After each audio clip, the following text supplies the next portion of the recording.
Yeah, you got Ronnie Red out of St. Louis, Missouri. Misfit Records. What part of St. Louis you from? From the north side over there at Walnut Park. How was like growing up there? Man, it was cool, man. Depending on what part you're talking about. Yeah, but my early stage was just cool before I moved around. What school you went to? I started at Wallbridge. Then I moved around, I moved all around St. Louis. Then moved to California. Yeah. I graduated from high school out in California. So this was like the 1980s, 90s. Uh, nah, yeah, I graduated in the 90s. So you saw St. Louis change during the 80s and early 90s. Well, I actually left St. Louis probably like, uh, I left St. Louis probably like about 88 and went and stayed in Atlanta with my father. And then I stayed down there in Atlanta with him for probably like a year and a half, maybe 2 years. Came back to the Lou, and then I was in the Lou for a minute, and then I left, moved out to California like in '92, right when the Rodney King rise and the peace treaty and all that had started. How was living in Cali? California was it was a great experience. It was a great experience being a youngster coming up. I came up in the streets, man. That's just me. I didn't have no siblings. So my mother just moved me out to California. She was trying to expand, in her career and her field of work at the time. So I didn't really have an overseer, but I was always independent, man. I've been a hustler since about 13 years old. When I moved with my father, that's when I learned, hey, I had to get money, you know. So when I moved to California, that mentality was already set in me. Just, hey, get this paper, starting off with things with, honest jobs, of course, at that age, I started off doing dishes, busting tables in Atlanta at a restaurant called Piccadilly. After school, I would go every day and get my money, get paid, man, like 550 to $600 every 2 weeks or something, tips. And that was a nice piece of change for a youngster. I had no bills. By the time I moved with my mother, I felt like I was a grown man. She moved me out to Cali. I kept that same mentality.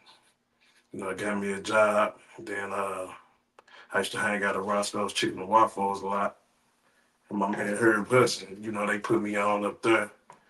So, like I say, I was in California, no siblings, no cousins, and I was just out there by myself. And I got respect for just moving how I was moving, man.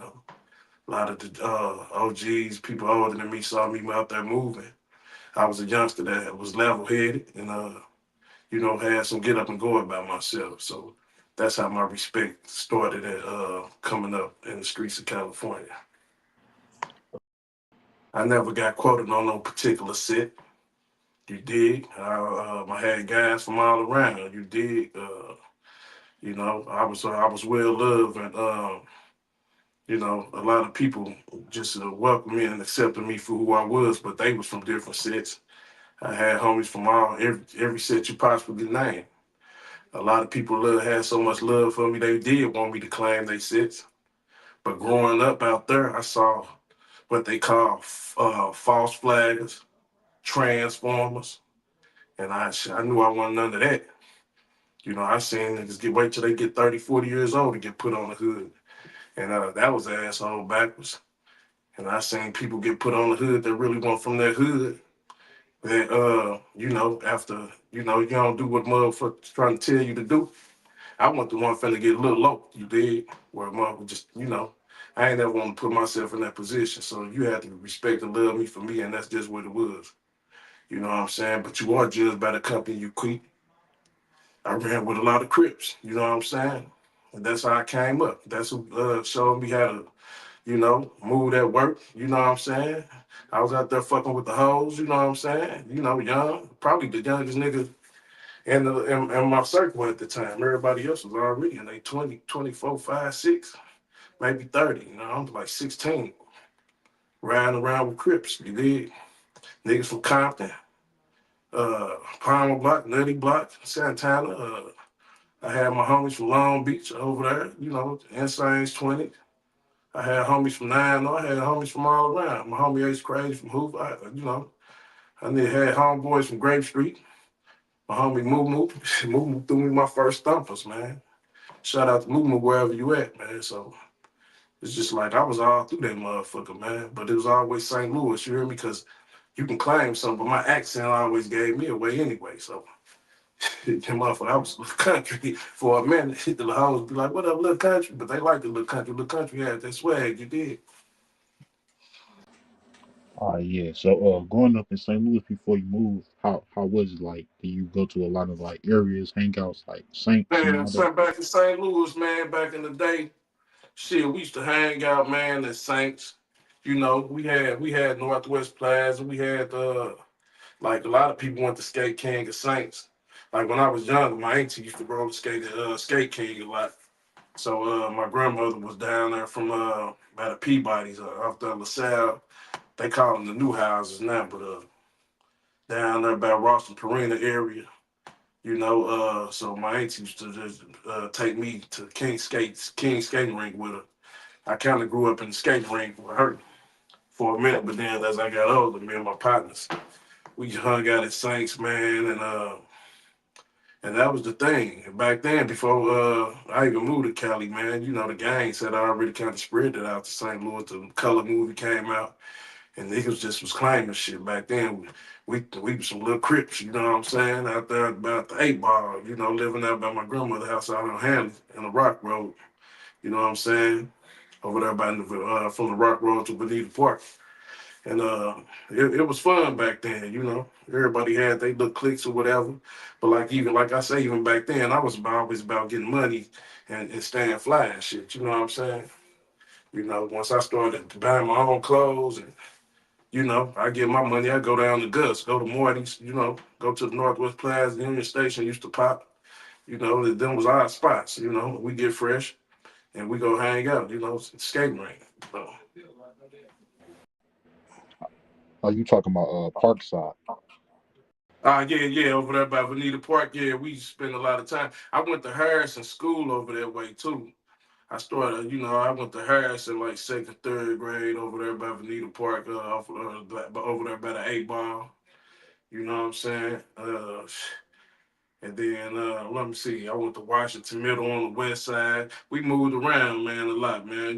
Being growing up in a stable household, and my mother was always trying to find her way in society. After her and Pop split up, so we did a lot of bouncing around. I remember when they bust all the city kids to the county schools, out Oakville and all that shit, Melville, that time. They first started busting the city kids out to the county schools. So you talk about when you went to Washington, that's over by Persian. Oh yeah, over on the west side. Yeah, over on the west side, over there off Euclid, Uh, what Washington Middle. Back then, man, we was youngsters, man. You know what I'm saying? Going to Washington Middle School, we barely had her on our nuts. You know what I'm saying? Trying to knock down the little bras. You know what I'm saying? Uh, that's all I remember for that part back then, man. Haircuts for $7. I remember the barber shop over there, Ian Jay's liquor store. Shit, yeah. Ryan right on the corner. We right there on Raymond and Kings Highway. We stayed on Raymond. I, so what was your first time like seeing the Crips and Bloods? My first time was us. We thought we was doing it. But then when my mother came home one day, she wanted to get us out the hood. And she had did that already, but she had went into service when I was a kid. But then she got out. My dad tricked her, said he had cancer, and she jumped out. She came back to the States. And shit, we was living on Section 8 and the food stamps. And, one day she just got tired of that and she re-enlisted in the military. And so she bounced us to New Orleans. I went to New Orleans, man, when I was like in fifth grade. I did like fifth, sixth grade, down there in Algiers on the East Bank. We stayed on the East and the West Bank, but off General Mine Boulevard, yeah. Then my grandmother passed. We come back to St. Louis. My great grandmother passed. And it was just a lot of moving around, man. So, you I think you mentioned the Peabodys. Yeah. My grandmother stayed down in the right there, right where where Ross and Karina at. Yeah, by Tubman Park. What's that? What's that? Yeah, by Park. Yeah, the projects. Yeah. Yeah, my grandmother stayed right there. When I was a kid, my father would pick me up and on the weekends I would have to spend time with him and he'd let me hang. But my father was a street cat. He was a player, gangster, pimp, all that. You know what I'm saying? He had his hands in the best of both worlds. Growing up, I would look forward for him to come pick me up because he was this tall dude. I always had suits and guns, and I always had limousines, Lincolns, big. I always had the biggest car. And, my mother used to be upset with me because I worshipped the ground he walked on, but I idolized the ground he walked on. I worshipped the dude. He was always that dude to me. I get out of school on Friday, and we be outside playing tag or doing whatever we doing. It start getting dark, and my mama be like, "I told you he wasn't gonna come.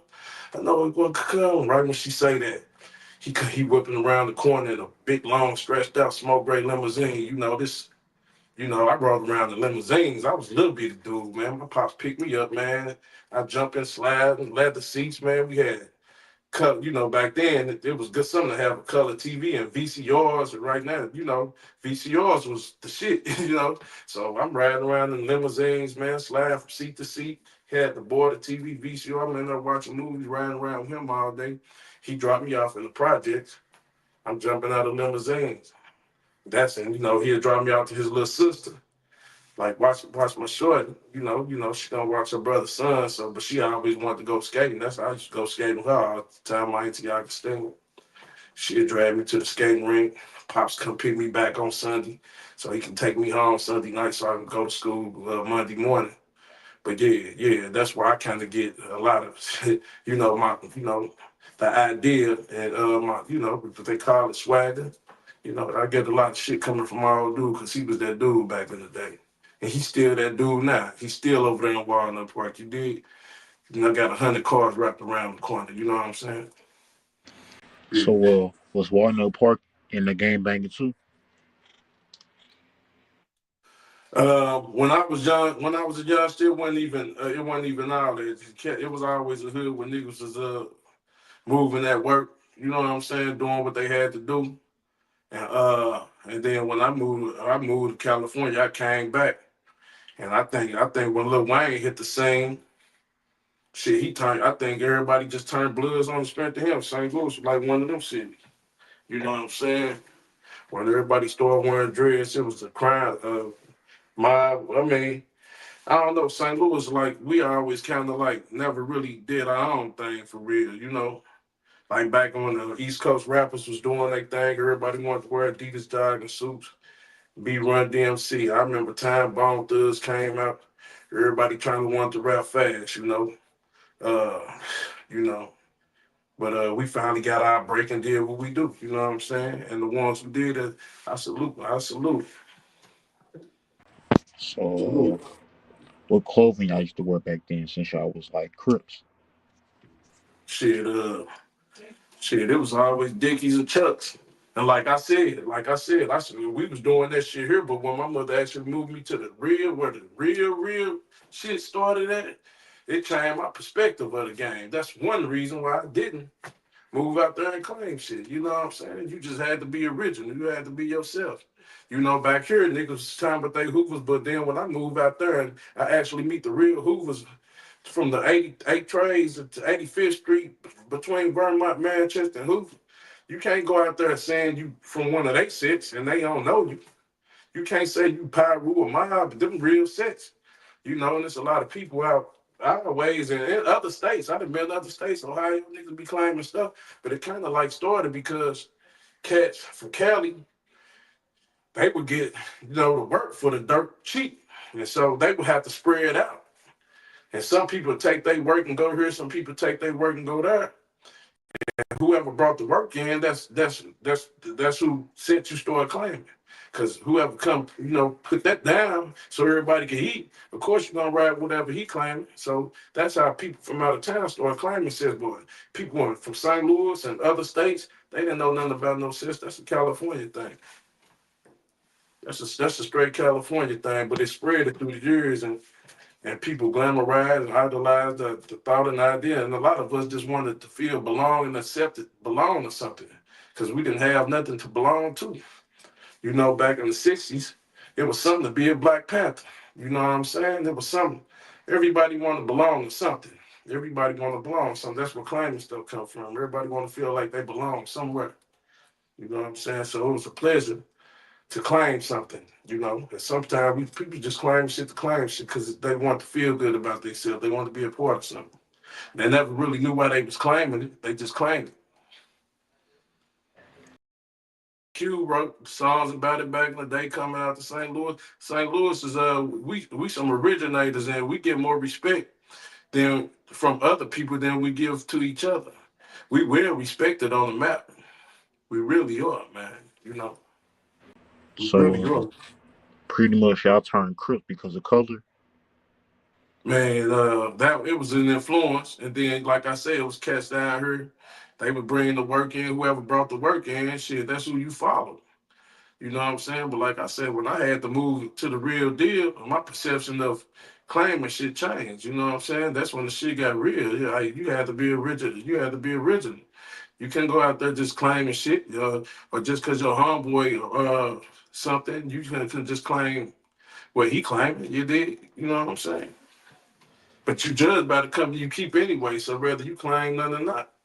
But I'm a man first. I always been a man. You know what I'm saying? So shit, I ain't gotta claim shit for motherfucker to disrespect me. You disrespect me, I don't give a fuck where you from. I mean, and that's how a lot of G's roll anyway, you know what I'm saying? It's all about respect anyway. But So some you people can't get respect on their own. So guess what? They claim something to try to put fear in another motherfucker heart. You know what I'm saying? To keep a motherfucker up off of. You say you from here, you over here got a reputation. It can make motherfucker not even gonna fuck with you. But at the end of the day, when you behind the walls, these are you got. I don't give a fuck what you claim. You can't use these. You know what I'm saying? So at the end of the day, it doesn't even matter what you claim because you got to stand on your own regardless. you was a ball. You know. Yeah, I got homies from the 8 ball. Yeah, I got a lot of my family from the 8 ball. And that's what it is, man. I kind of missed out a lot. That's one part. I kind of don't know if it was God meant for me to just have to get uprooted. And I'm back home now. I've been back home for a while now, but I got uprooted for a while. So I don't know if that was part of God's. Everybody got their own journey. So I don't know if that was part of God's journey sparing me, or sometimes I think what my life would have been like, or even if would I still be here if I wouldn't have got uprooted. You know what I'm saying? So I missed out on a small section of St. Louis history, as you could tell. You know what I'm saying? So I'm not beating around the bush about nothing, but it's some details you probably inquiring about that I can't relate to is because I was absent at that moment. Yeah, they bloods, and the niggas from Walnut Park, they bloods now. But I remember parts. It was a time where it wasn't like that. You know what I'm saying? St. Louis will flip on your ass real quick. I remember back in the shit when I came from Cali and I used to come to St. Louis from Cali in the '90s. I used to be seed up. You know what I'm saying? And we hitting Flamingo my way. You know what I'm saying? Down on Jefferson Cab, we hit all the little spots, man. St. Louis nice and once upon a time everybody was local. But like I say, man, St. Louis like one of the cities with some of the people. I ain't gonna say everybody here, but a lot of people follow the trend. Whoever high, when Lil Wayne came out, talking blood and Mac 10 and shit, it seemed like that the whole city changed. I know Wellston, they been bleeding, you know what I'm saying? But that's just this elementary to me, man. I'm an OG now, so you know. But back then, yeah, man, it was something, man. Like I said, a lot of everybody just wanted to feel like they belonged to something that was acceptance and had love. You know, you wanted to get love from somewhere if you weren't getting it at home. You did. So I think we just got caught up as a people, man, because real is real and love is love. So it no matter you can't put you just because you're a blood of Crip, that don't mean you're real because you're a blood, that don't mean you're real because you're a Crip. The real is righteousness, you know what I'm saying? Having a pure heart, you know what I'm saying? So, you know, now that I'm older and I see that all that other stuff we was doing, that shit, it's elementary, you know what I'm saying? And back when I was coming up, man, my OGs, they was moles. They was ills and bays, you know what I'm saying? Like it meant something to be an ill or a bay back then, you know, throwing up the seven and you know what I'm saying, wearing the half moon with the star. It was like Islam was big at one point in time, but before the cripping in the blood. You know what I'm saying? A lot of people reverted to Islam, you know. Yeah, they was And Vice Lords. it meant something to be a Moorish Science Temple of America. It meant something to, and then as you change, people gravitated to other things to make themselves feel important. You know, yeah. And I did time over there. I got locked up in St. Clair County over there in Illinois, and I did time in Menard, and I was locked up with a lot of Vice Lords and GDs from Chicago. But like once again, that's when real just over prevail everything. Even though you may be where you from and or who you are, man. Like I say, man, when you got a special spirit about yourself, you just shine everywhere you go. So I never had a problem with no vice lord, no GD, man. We sit in the cells, we guap together, man. We cook nachos, and everybody was from where they from. But real is real. So and love is the only thing that's real. So when you're around, I don't care where you're from, when you're around some real brothers, man, just that's genuine, man, and you ain't got the kind of floss and showboat where you from. Everybody, the world too big for everybody to be from the same spot. And we only claim what's convenient and what was introduced to us. You know what I'm saying? So if you was a if you was fucking Baptist, you only claim Baptist because your whole family was Baptist, Pentecostal or Hebrew, or you know what I'm saying, the Catholic. You only claim what's you been taught. You know what I'm saying? A lot of us don't know no better, man. But that ain't got nothing to do with just being who you are. Who you are gets you far in life. You know what I'm saying? On the inside, and that's what got me by a lot of times. I ain't never had to be cocky and I ain't never had to be no coward. I always just was who I was and things was always turned out great that way. Uh, they said back in the days, Walden Park used to be Vice Lords.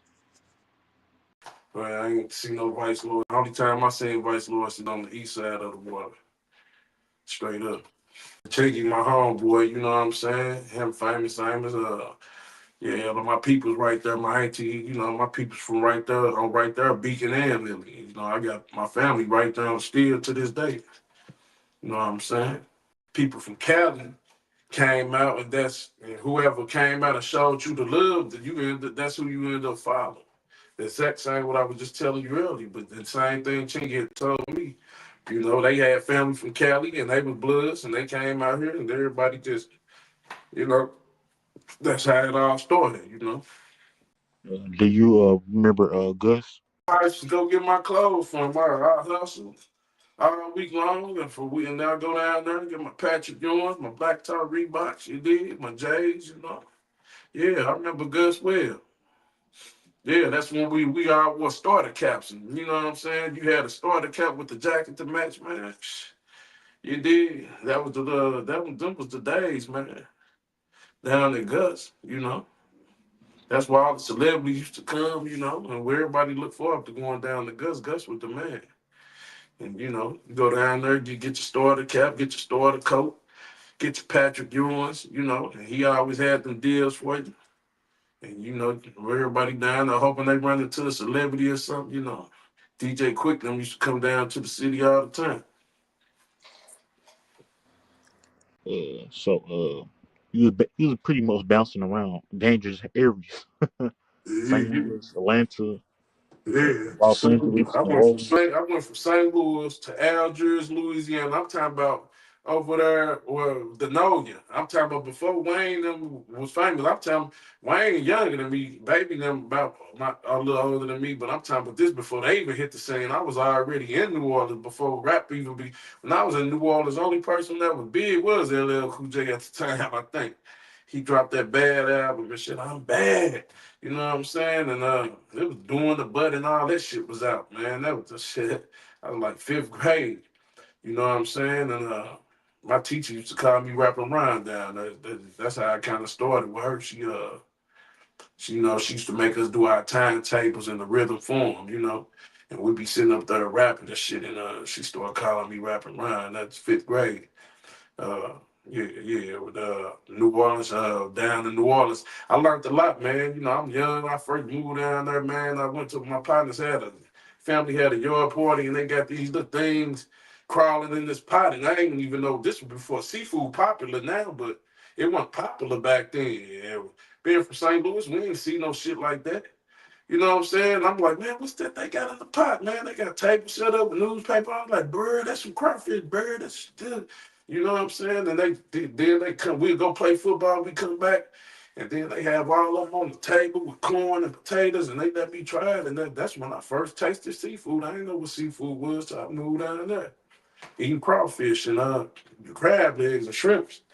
That's when I got introduced to that, right there. And they was St. Louis. I mean, New Orleans was big for football. The Saints, they had a losing streak real bad, and they was known for pecan candy, Martin Luther King time, king cake, and then they had the Mardi Gras. The king cake had a baby in it around Mardi Gras time, and your teacher, it was round with different Mardi Gras colors sprinkled on it, and the teacher cut it so everybody can get a piece, and whoever get the baby will have to be the one to bring the cake for the next time. You know what I'm saying? I learned a lot of tradition down there. So I went from St. Louis to New Orleans, back to St. Louis, to Atlanta with my father, back to St. Louis. Then my mother came home one day and we moved to Cali right in the middle of the rides. You know what I'm saying? And California was good to me, man. Like I say, I was young and I met Herb Hudson, the owner of Roscoe, started working up there. I had a partner named Dana. Malik worked up there and I used to hang out with him. And that's how I started hanging out up there. And Prince had a club called Glam Slam back in the day, and everybody would leave Prince Club and come to Roscoe Chicken and Waffles on Peak on La Brea, and there'd be a line wrapped all the way around the corner. And they had me just sitting people down. And I met a lot of celebrities back then because they didn't want to wait for the next table. So they would come up and put money in my pocket. Can you give me that table? I'd be like, yeah. They'd throw me some weed, buy me a drink, and I'd be outside blowing, and they be looking for me, man. I'm in the car with the producer with Bone Thugs and Harmony, man, DJ Unique. I'm in that back, back out there blowing with them. You hear me? I met a lot of people, Tisha Campbell, Jesse Jackson, everybody and their mom used to come through that motherfucker. So that's where I got a lot of exposure. Again, to Gary Gray, he produced Friday. He produced Set It Off. He used to come through there. These people I actually used to talk to, communicate with. I had a great time. Little left eye from fucking TLC. She used to come up there all the time, and it's man Muhammad Ali, the other man. I can go on and on, man. Tommy from Morton. I met so many people, and so many people know me just from being right there, up right there. But that's when I knew I wanted more out of life. You did. You know what I'm saying? I was around too much, too young. Ice Cube was the first one to tell me to go make a demo tape. I'll never forget. We was on Sunset and Gallup at Roscoe's Hollywood. hmm I was at Long Beach. I was with the Dog Pound. You did. I used to hang out with them. Dad's Corrupt, Snoop.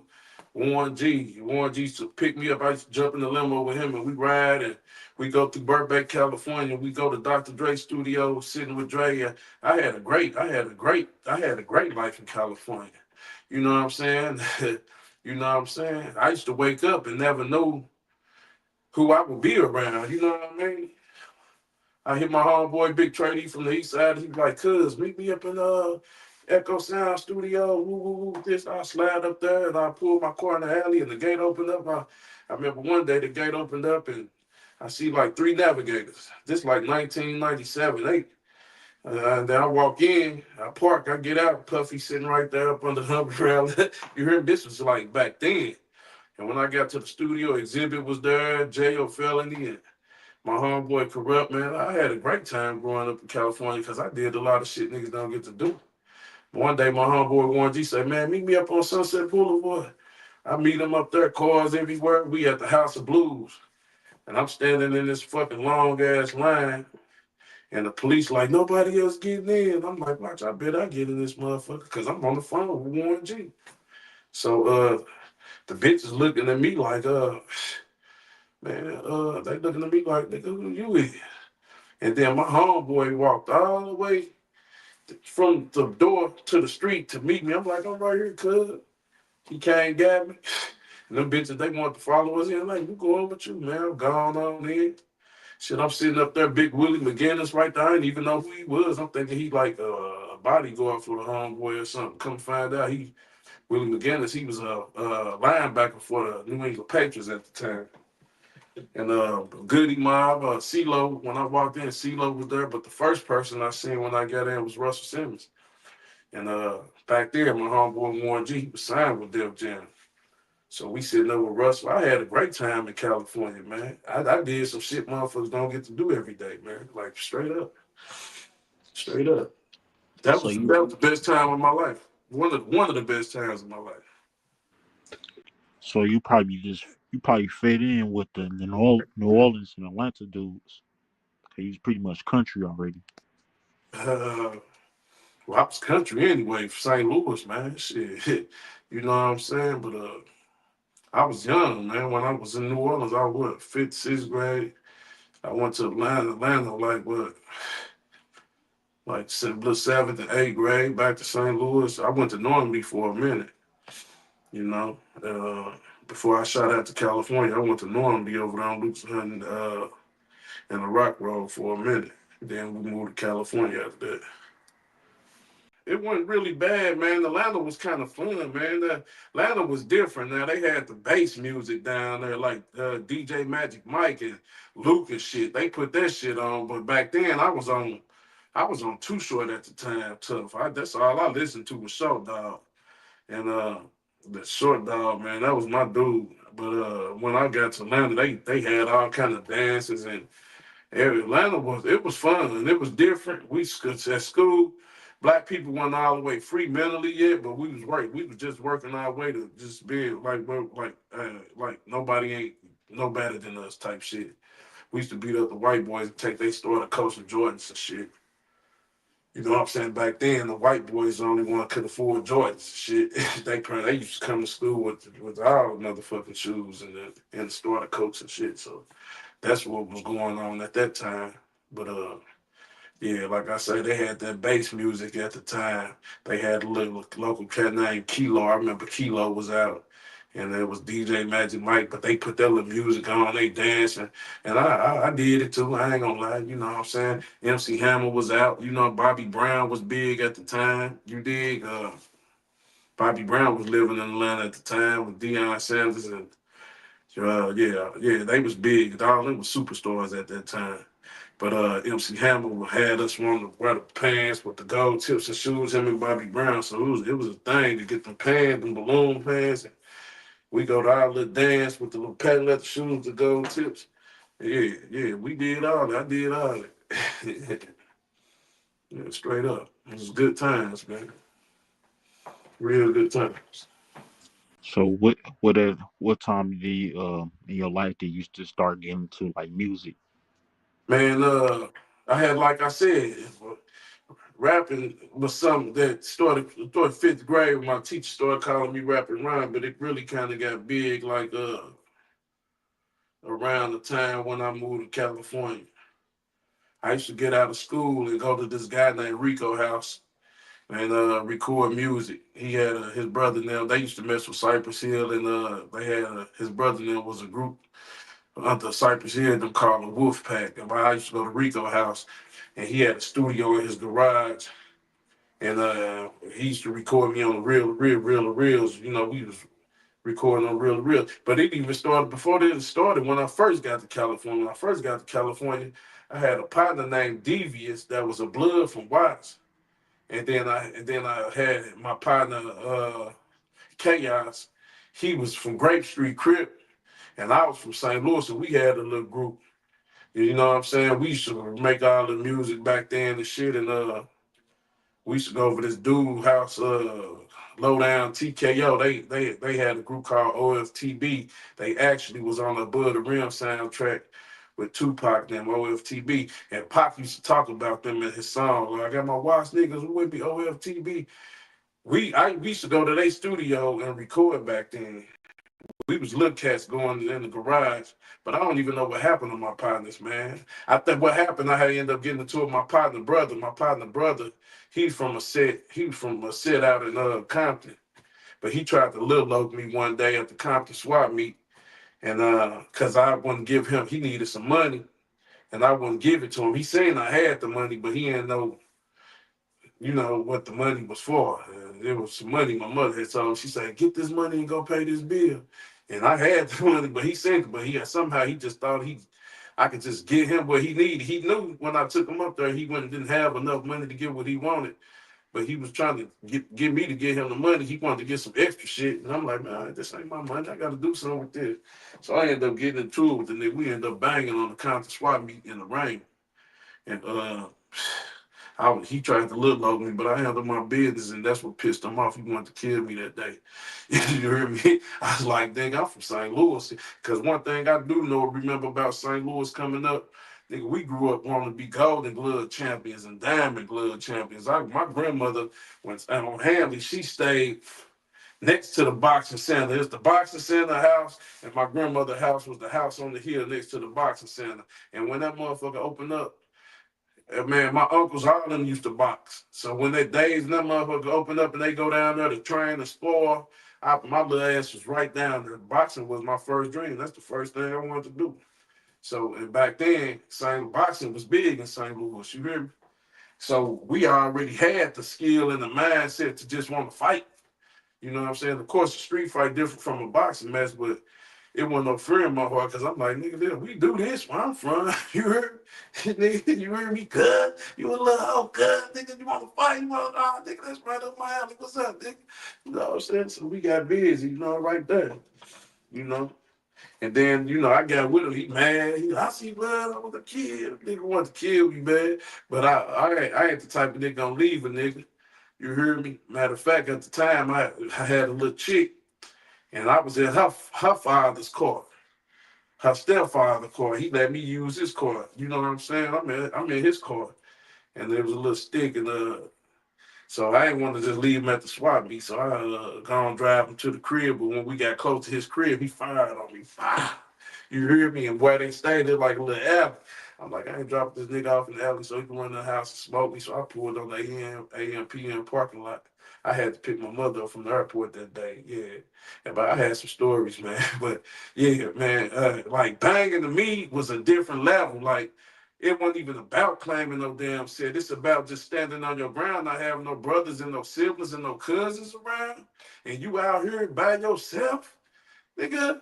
I want the type. I wasn't gonna fold. It just ain't in my blood. You know, like I said, I wasn't cocky, but I ain't no coward like a motherfucker. So it's like I just had to do what I had to do, and I got, man. That's when the banging and pimping started right there, man. You know what I'm saying? My bang to me was like not letting nobody get over on me and you run me and everyone. I ain't have to run with a gang of niggas. I ain't have a gang of niggas come to my rescue. You hear me? It's like nigga, like fuck that, cuz nigga. And I be like, this St. Louis niggas be like, nigga, we don't know nothing about that shit out here, cuz blah blah blah. And I just had to handle my business. It wasn't like that every day, but it was situational. I just had to handle my business. I ain't had nobody to call. I ain't had no brothers and sisters to come to my rescue. No daddy. I was just out there by myself. You know what I'm saying? So my perspective and who I am who I am. You know what I'm saying? I'm that dude. You know what I'm saying? Straight up. I had a few altercation situations, but I'm not trying to make myself look great because I was only doing what I had to do at the time. And a lot of people glamorize certain shit, but the whole time, you glamorize somebody, but the whole time they just doing what they gotta do. It ain't about trying to be hip and shit. It's about this shit real, man. It's about doing what you had to do. You know what I'm saying? And that's how I grew up, just doing what I had to do. You know, people glamorize, they put the P in the thing, man. Motherfucker had to do what I had to do. Some people just do shit I guess for the fame or fit in or everybody want to trap and nigga, go get a job, man. Ain't shit with this shit. Some people just doing that because they got to do what they got to do. But if you got a better way to do what you need to do, then do that shit. You know what I'm saying? Everybody want to be in the trap. I'm in the trap. Fuck all this shit. I bet, but nigga, we did this shit because we had to get back. I had to get back. I was in California by myself. You know what I'm saying? That's what my banging started. Just defending myself and handling my business. You know what I'm saying? The pimping came in just because I'm out here moving and grooving. Sometimes I need a spot to lay my head, and I had some motherfuckers down, some hoes down with me, some bitches and hoes with women. Everybody ain't a hoe, you know what I'm saying? Sometimes you just got motherfuckers just dig you and fuck with you. And hey, you just doing what you gotta do to get back, man, you know. And that's what it was. My life. That my life. Just I always did what I had to do to get back. And once you reach a certain level, I didn't know what came all that shit now. You hear me? I'm living good, you feel me? And I thank God for blessing me to still be here. You feel me? I came back to St. Louis in one piece. Yeah, real shit. Why you come back to St. Louis? I came back to St. Louis because we was heavy in the game once upon a time. I was, and then it wasn't just the game. It started with the game, but at the same time, my kid's mother, she caused us to lose our crib on the east side of Long Beach. You know, we living on the east side, and she cussed the landlord out, and we had to move. So when we moved, we stayed in the hotel out PCH. The hotel was high. We shoot down to Riverside, California, where the race was cheaper. And we got running around. She already had two kids before I got down with her. Then we had two more. Then I had another outside daughter. And then I had a son. So we were moving around with these kids. And we really got tired of paying for hotel rooms. So I'm like, shit, I'm going back to St. Louis. Well, I know somebody gonna take me in. You hear me? But we got out here with five kids and one in the stomach, well, everybody, even family, everybody looking at us funny, like y'all can spend the night, because y'all can't stay like type situation. Uh, and we was out here just moving around, man, trying to find. But my kid mama, she was a true go getter. That's why I got out with her. You know, when I caught my first case out of L.A., she was out of all the women I fucked with, what made me choose her was before with the kids, she was always down for me. I don't give a fuck. I'm locked up. She was at that jail every motherfucking day at the Twin Towers on Brochet. She was up that motherfucker every day visiting me. They sent me to Linwood. She up there every day and kept money on the books. You hear me? I remember it was a blue on blue Fleetwood. I like. She knew I like that motherfucker. And the day they released me, I get out. I call on the phone. She like, baby, I'm on my way. Before I knew it, she come swooping around the corner in that blue on blue Fleetwood. She bought that motherfucker. I said, oh yeah, this is my motherfucker right here. You know what I'm saying? But we got down and we came out here. Nobody wanted to take us in. And then she had got us she real ambitious, man. That's why I respect a lot of bras, man. She never been out of California a day in her life. My baby mama, she was a blood. She was from the 112 Deuce line, somewhere out there, hillbilly, some shit, but she got down and shit, man. She was about that, she was down for a nigga. She loved a nigga dirty drive, man. She came out here and she didn't give a fuck. She jumped on the bus, went to Delmore Gardens, went over here doing the little CNA shit. And she found us our crib. And after she did her thing, I'm like, it's time for me to make another move. So I ended up making another move. Some of my street cats, the move didn't go right. So we had to uproot. I'm still on papers in Long Beach. So I'm like, shit, I had to shoot back out there. I grabbed a family, we shoot back out there, cause I'm like, shit, motherfucker catch me, they gonna catch me on that end. I ain't even supposed to be out here in St. Louis like this. You know what I'm saying? So I jetted. You know what I'm saying? Like I grabbed my family, we flew back out there and laid low for a while. I had this high profile guy, OG. He put me up, you know what I'm saying? I ain't, he put me up. He's like, man, I got to look out for you. You know what I'm saying? He's like, man, take your family over there. He say, stay long as you need to stay. He said, the lights on, gas. He say, here go $500. I'm gonna send what you call, bring y'all some food, man. Just stay there and get your head together. I stayed there, got my head together. And I was on the run at the time. And my mother, she called, say, son, you can't run forever. She didn't even know. She just heard what was all going down. I ain't telling you everything, but she heard what was going down. And I never listened to her. I was hard-headed all my life. But this time I listened to her. She said, son, you can't run forever. You need to go and get that over with. So I went on, hollered at the PO, and he like, man, you been gone 6 months? I ain't seen you. He's like, you ain't been to drop. He's like, they got a warrant out for your arrest. He said, that between you and the judge. So I went and hollered at the judge. The judge said, man, don't get nervous on me. He said, from the looks of it, because while I was on papers, I had went to barber college down in Long Beach. So I had finished barber school and got my certificate and all that shit and got my license. And he had all copies of all that shit in my file. He said, from the looks of it, you've been doing a good job. He like, man, tell him to reinstate you, man. And then finish, you got 7 months left. I don't want you back in my courtroom. I finished my time out there. And then shit, me and my kid's mama, she had some mental issues going on. And we got a crib on the west side of Long Beach. But she got us kicked out of there. So I grabbed my son, and me and my son came to St. Louis. My daughter was just born.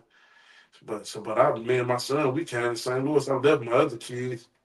I came out to St. Louis for like about 2, 3 months, like in 2003, somewhere like that, 2, 3. And we man my son for 2 months. We out here, but then some touched my heart and say, man, don't abandon your daughters like that. Go back and get your daughter. So me and my son, we jumped on the Amtrak, shot back to California. Goddamn, I had left my Chevy Caprice with her. So when I get to the Amtrak, they pick us up in the Caprice, and shit, we jumped in the Caprice and we all came back out here. And I had my other daughter, my outside daughter. I was about to pull off and leave her, but some say, nigga, don't forget your other daughter. So I called her mom on the phone. And I say, look, I said, I'm finna go to St. Louis. And I said, I want to take my baby with me. She said, well, Ronnie, man, when you coming back? I said, I don't know when I'm coming back. I said, I'm just finna go out here and get myself together. And so I'm getting off the exit to get my daughter. I'm getting off her and this other cat she fucking with. They getting on. They see me, but I had to follow them like 30 miles, get my daughter. I'm ready to jump out and, be on some low shit with this nigga, but we ain't have time at the time. So for some reason, we was rushing. But I ended up getting my daughter, and we all came back out to St. Louis. And like I say, my kid's mama, she got with the program, but she couldn't get with the program. Then one day her and my mama got into a fight, and then she left, came back. Then they got into a physical fight, and so she had come leave, but I got tired of come leave. But when she got in the fight with my mama, that's what kind of made me kind of lose all the respect for the relationship. I'm like, bitch, you disrespecting my mama, you fight that shit. So she dipped and left and went to Vegas. She was a gangster now, but she got out there in Vegas doing her thing, but got her crib kicked in. She took 2 of the kids with her. Las Vegas police called me like, man, we got your kids here. You want us to leave them with this lady right here? They said her name. I ain't gonna say no name, but you want us to put her and protect the custody? I say, no, leave them with the lady. So I jumped on the airplane, flew to Vegas. I got my two daughters. We jumped on the Greyhound, came back to St. Louis, and I ended up with all four of my kids. So I'm about like 25 years old, four fucking kids. You hear me? So everything I thought I wanted to do at that time, that shit was dead. You hear me? Life got real again. You hear me? Like everybody else at the Freaknik and at studios and partying. And I got three daughters and a son following me around. You feel me? And so I didn't have time to just really be on some knucklehead shit. I had to straight get my money. And then I was even in the game then. So one of my ladies, you know, the one that was most worthy, I chose her to come unite with me and my kids because I got three daughters. I couldn't do no fucking braids and beads and ponytails and barrettes and shit. I said, I need a woman around to do this. So she was young at the time, but she fit the description and she did the job. She took care of my three daughters.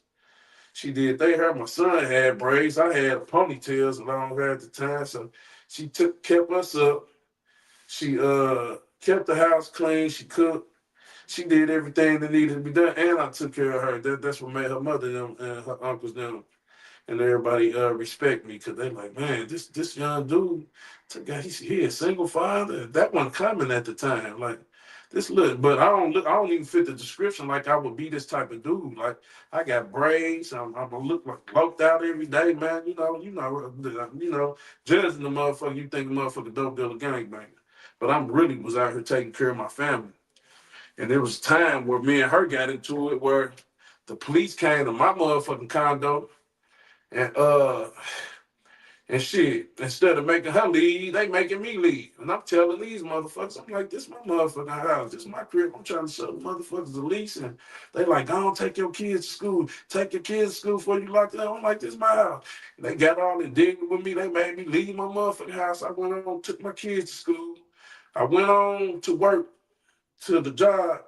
And by the time I got home, I walked in the door, my 3-year-old said, Daddy, why I smell like bleach in here? Man, we walked up the steps, we just tore up the whole fucking house. She done wrote on all the walls, cut all the cords, all the appliances, bleached all my clothes. She fucked the house up. I should have sued St. Louis City Police for that shit. And I let y'all got that one off on me, man. She fucked my motherfucking house up, man. Because they weren't used to black men carrying the weight like that. And the description stereotyping me, they thought it was her house, but it was my house. Loped out and all, man, pimped out and all, hair long and shit. And they didn't believe it. And I always had a nice crib. I always took care of my kids, and you couldn't believe it. And I thank God to this day. I don't even know how we made it, but we made it. We made it. Between hustling and working, the work job wasn't enough to take care of me and 4 kids, man, buy school uniforms, tissue soap. They wouldn't give me cash assistance. They would give me food stamps, but they wouldn't give me no cash assistance because I had dope cases out of California.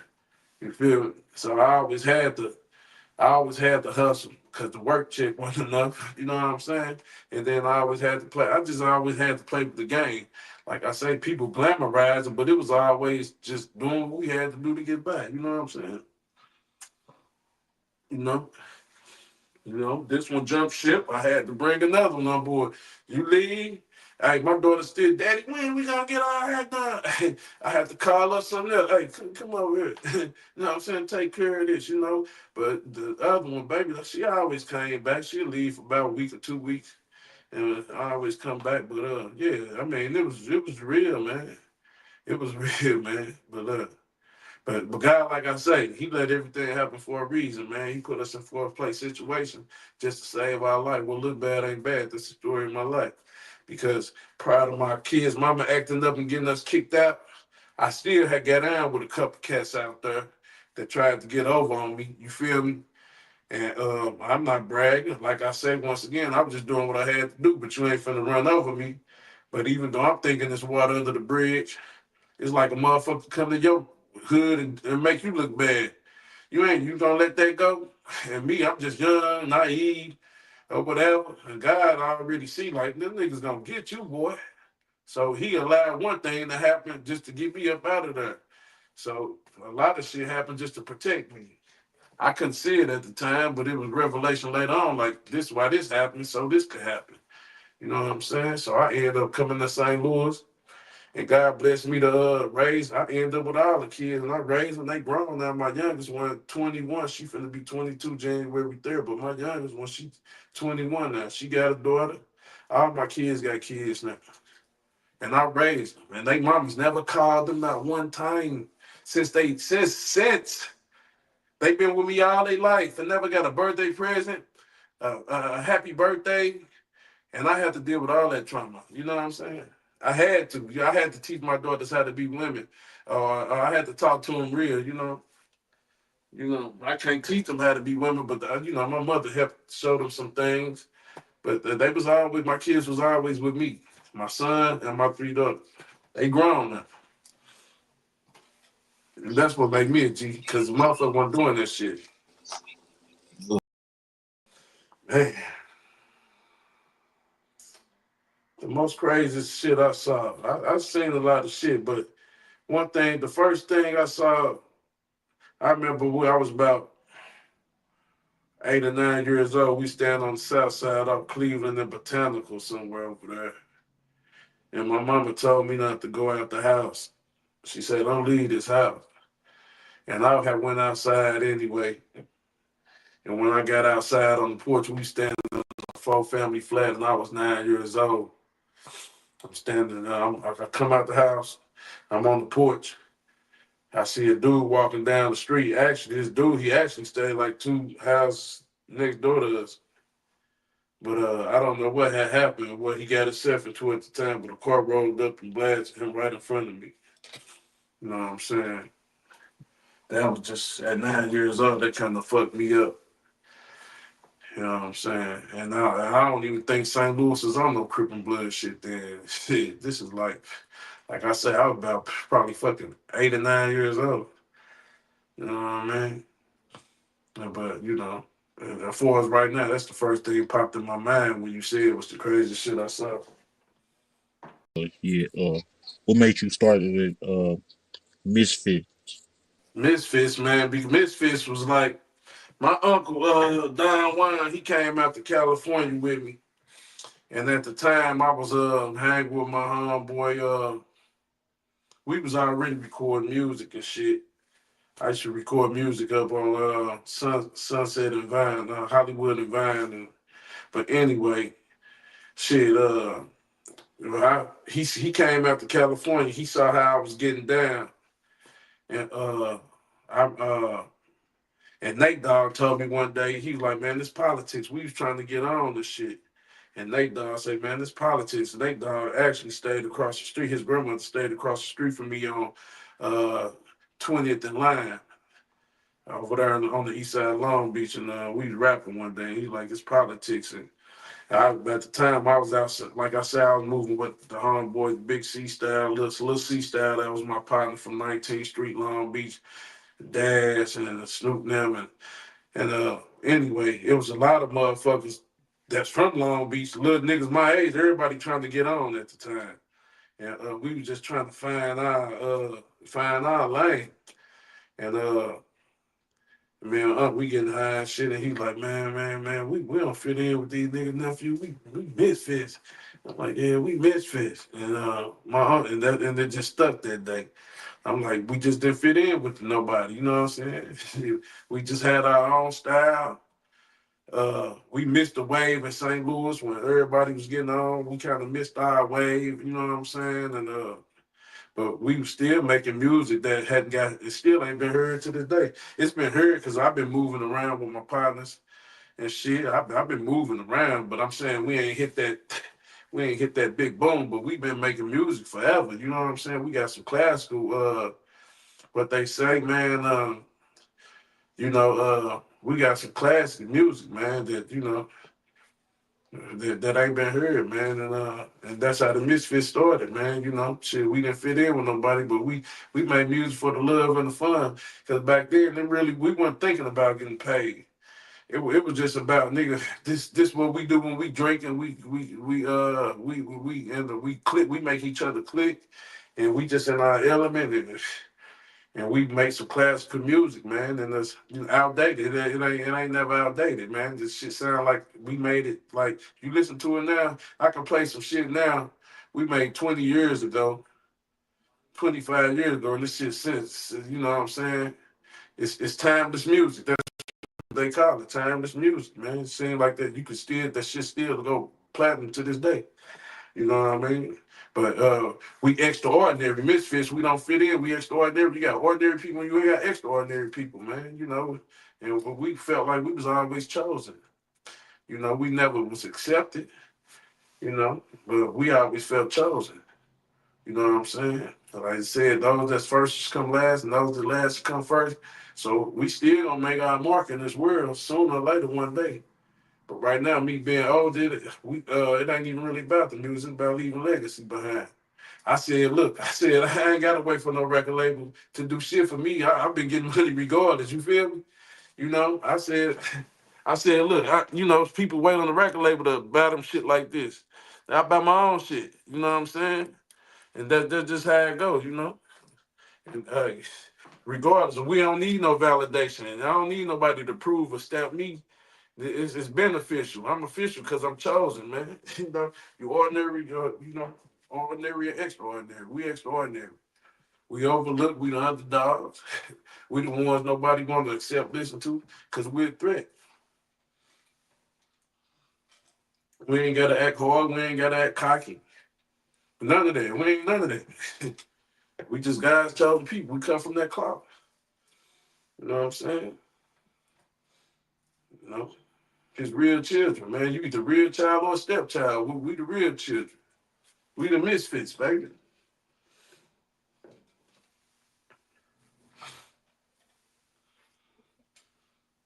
We get money regardless.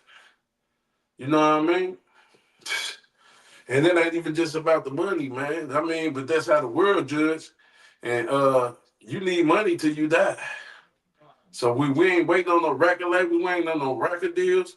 We found other ways. We do music because we love it. Not because we need to eat. We eat regardless. We eat. Been eat. You either cut from the cloth or you ain't. You got ambition and drive in your blood or you don't. This come from ambition and drive. What's something where you tell the younger generation? Man, I would tell the younger generation, man, I would tell the younger generation, man, stop worrying about things that's not important, man, and focus on you. Stop looking for an acceptance. Man, find you a lane that you comfortable with, get in it, and do what you do. Stability and consistency. That's what brings success. Stability and consistency. You feel me? You stabilize yourself and stay consistent in whatever you do. You can be successful as long as you stay consistent. You know, everybody ain't gonna be a rapper. Everybody ain't gonna be a singer. Everybody ain't gonna be a number one NBA player. You just gotta find something you like to do and stay consistent at it. And you can still have all the gracious things of the world and just be a kind person. It don't cost nothing to be kind. If you just have a kind spirit, man, just be humble, man, just be loving, man, you know, and be real. You know, everybody say they real, but it ain't real if you ain't never practicing exercise of righteousness. It ain't real. It'll never. If it ain't real, it'll never be right. You know what I'm saying? You know what I'm saying? So first thing, man, just work on being a good person on the inside. Work on your inside. Everybody dress this outside up, but this outside is this is nothing. You can put on all this shit, but if you got a fucked up character, spirit, and a black heart, I don't care how beautiful you are, lady, or how rich you think you is. You a evil motherfucker. You just an evil motherfucker, man. It don't cost nothing to be kind, man, and just be respectful, man, and generous. You know what I mean? And if you want to change the world, that's why you got to start with yourself, man. You know what I mean? Uh, I detect bad energy and I just move around it, man. I ain't got time to try to, man, you know, try to prove who I am to nobody, man. Like I say, stop looking for validation. You know, stop looking for somebody to stamp you. You know who you are, and that's all that matters. God know who you are. You know who you are, man. Keep that shit moving. Don't rush nothing. Give yourself more time. You know what I'm saying? Look, listen, and pay attention, man. Look, listen, and pay attention. There's people around there that's gonna lead you and guide you, but everybody feel like they want to do their own thing and they know the best. You don't know everything, man. We old and we still learn new shit every day. But listen to your parents. If you ain't got one, listen to the next thing that's a parent because they don't want to see you go wrong. Why would somebody that love you want to see you go wrong? They trying to prevent you from going the route they went. I tell my kids, I wouldn't give you no bad advice. And you my kid, I love you. So why would I tell you something wrong? If you don't trust anybody, trust me. You know what I'm saying? And they turned out pretty swell, man. You 18, man. Just hey, if college ain't for you, that's fine. College ain't for everybody. College could be a scam sometimes. It's true. But find something you want to do and stay consistent at it and do it and keep it, man. And just follow your own conscience, man. Follow your own guide. That's all I can tell you. I feel like your brain is your navigate. God is your conscience, and your conscience, your brain is your navigational system, man. You got to follow your navigational system. Just because you live over there and I live here, I can't say you going the wrong way. You might be going the right way. You know where you want to go, so just get to where you want to go safe as possible. Do it the safest way. You know what I'm saying? Take less risk, man. And listen, and listen. Look, listen, and pay attention. That's the hey, do that, and you're gonna be all right. That's what I would tell them. Look, listen, and pay attention. It's the best thing you could do. But it don't stop right there. But pick up something that's gonna generate money. Most people' problem is trying to figure out how they gonna generate money for the rest of their life. Once you find something you know you can do that can generate money, stick to it. And then you start, and then you can always turn that into something else. And then you can turn the next thing into something else. You know what I'm saying? But you just gotta find one thing and stick to it. That don't mean that's the only thing you can do in life. You can still rap and you can still sing, you can still script and do whatever you want to do. But find whatever find a way to generate money. Cause the worst thing I hate to hear is from people, broke people, is money ain't everything. Yes, the fuck it is. Down here on earth, you need some bread. You know what I mean? You can't wipe your ass with no. You ain't got no bread. You can't buy no tissue. You can't brush your teeth. You can't do nothing.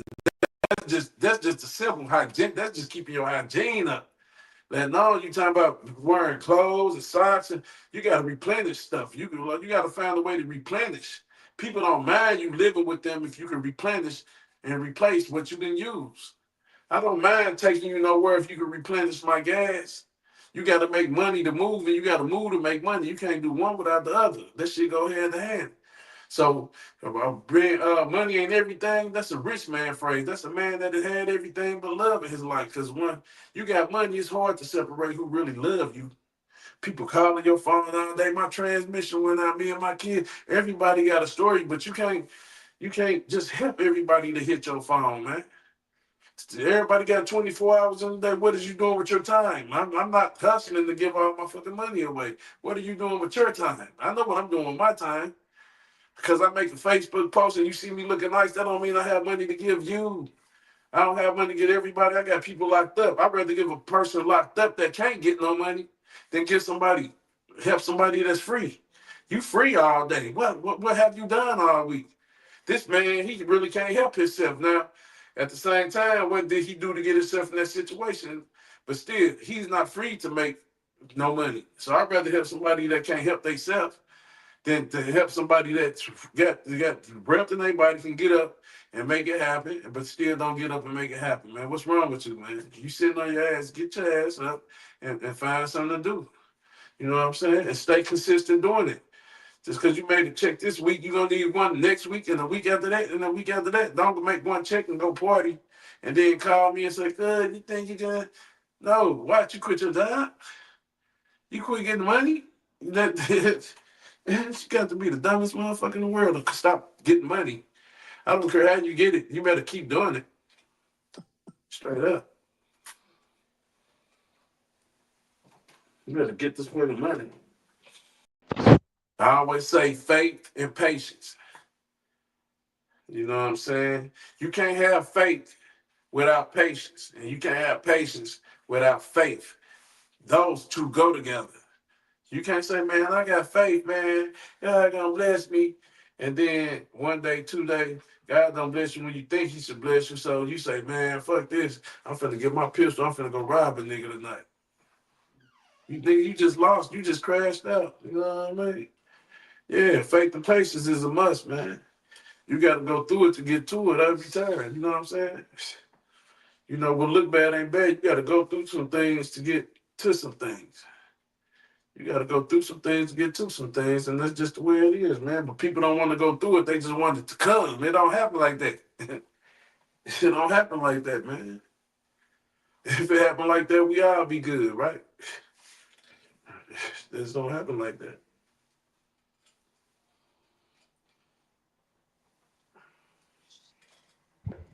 Do you got anything else you want to promote, or got anything you want to talk about that you got coming?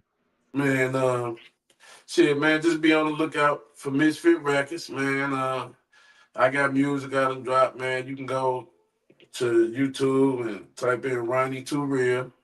Have on my way. That's the last single I dropped. I got Slim Dusky coming on the way.